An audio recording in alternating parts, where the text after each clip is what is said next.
Go.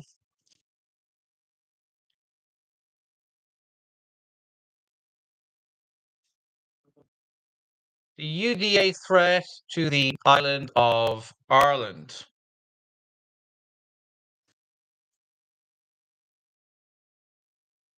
The Ulster Defence Association, also known as the UDA, is the largest loyalist paramilitary group in Northern Ireland's history. It's a legacy of violence, organised crime, drug trafficking, and community influence. During the Troubles, from 1969 to 1998, responsible for over 400 deaths, primarily targeting Catholic civilians. So, on my YouTube channel, I've covered the threat of dissident Republicans and the politicians linked to them. In this live stream, just going to focus on the UDA. So, the UDA has vowed to keep up its attacks on Catholic homes in territories that it considers to be a unionist or Protestant area.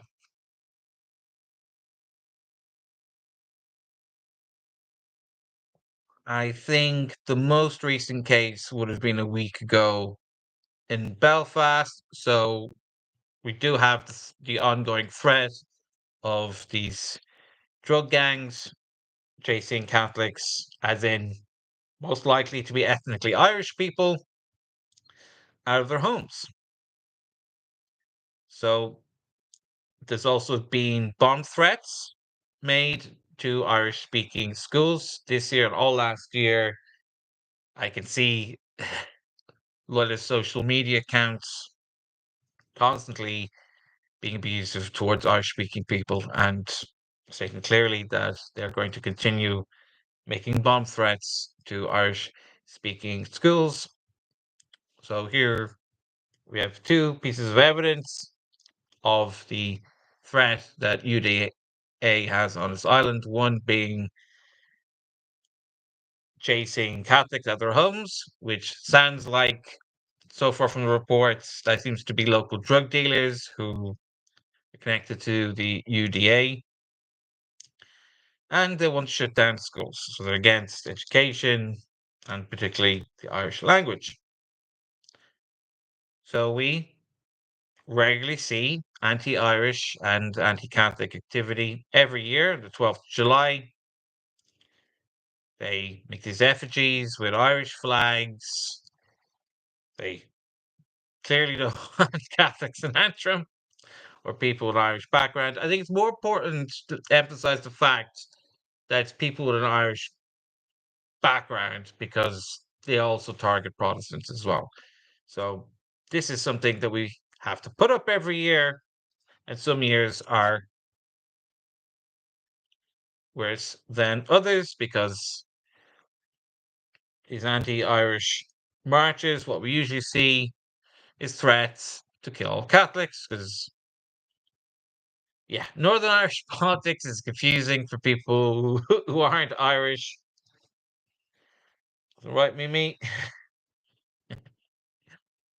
Uh, the main political divide is between unionists and nationalists, and the extremist version is loyalists versus Republicans, but it's often described as Protestants versus Catholics. But there's a growing number of Northern Irish Protestants embracing Irish culture.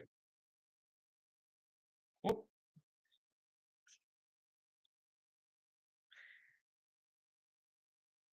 Yeah. So within the UDA, there's splits, particularly North Belfast versus East Belfast. I remember last year there was a big showdown between the two.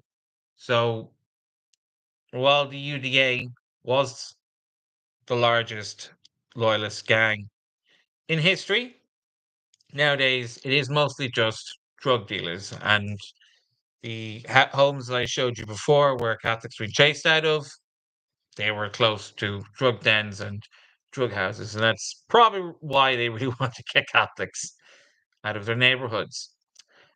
So there's division between the UDA because a lot of them are drug dealers. They're going to be fighting over territory.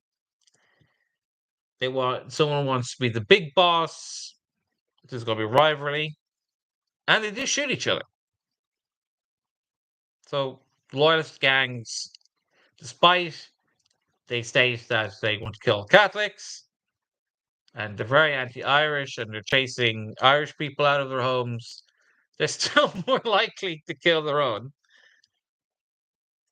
which is the point I'm trying to make here. So my threat analysis, I'm going to call this low to mid-level paramilitary threat. It is a threat. I, as an Irishman, would like to go to Northern Ireland and purchase a home there, and I don't want to be chased out by a UDA gang. But it's not as bad as it was before, and it looks like the PSNI, the police force in the police services Northern Ireland, they're quite supportive. The largest threat is the criminal threat. UDA's primary threat stems from its entrenched role in organized crime, including drug trafficking, extortion, money laundering. These activities destabilize communities, harm local economies, fuel intra-loyalist conflicts, and the PSNI's ongoing operations indicate that law enforcement is prioritizing disruption of these networks. So there is a team, there is actually a special team particularly for this, and even Unionists and Protestants want to tackle this problem because we have a dissident Republican problem in Dublin, and they have a UDA problem in Belfast. The majority of nationalists, the majority of Unionists, the majority of Catholics, the majority of Protestants and Jews want to get rid of all the gangs altogether. So, despite there is a paramilitary threat, it is something that we do have the resources and the abilities to take care of.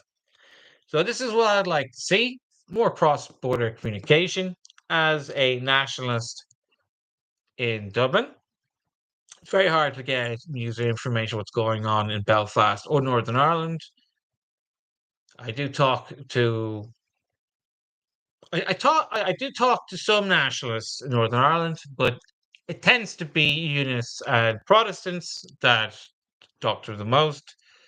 And I talk to cross community political organizations, and I'm a big fan of Tony Mallon's work in Belfast, and I'm a more obviously I'm more nationalist than he is, but we have a lot of things in common, and we both agree that we want to get rid of all the terror groups from Ireland from a cross community point of view. So if there's any Catholics, Protestants, or Jewish people in Belfast or Northern Ireland that is worried about either distant Republicans, the UDA, or anti-Semitic violence, you can contact me. I'll report on it, and we can have more live streams like this where we communicate with each other. So, coming to the end of the presentation, just like to plug the Liberty Soup Run. This is a soup kitchen in Dublin. It's a van, or I think there's two vans now, providing food to homeless people in Dublin. And there's Chris's phone number if you'd like a contact. And hopefully I'll be editing this video to include that link, so in case you want to make a donation.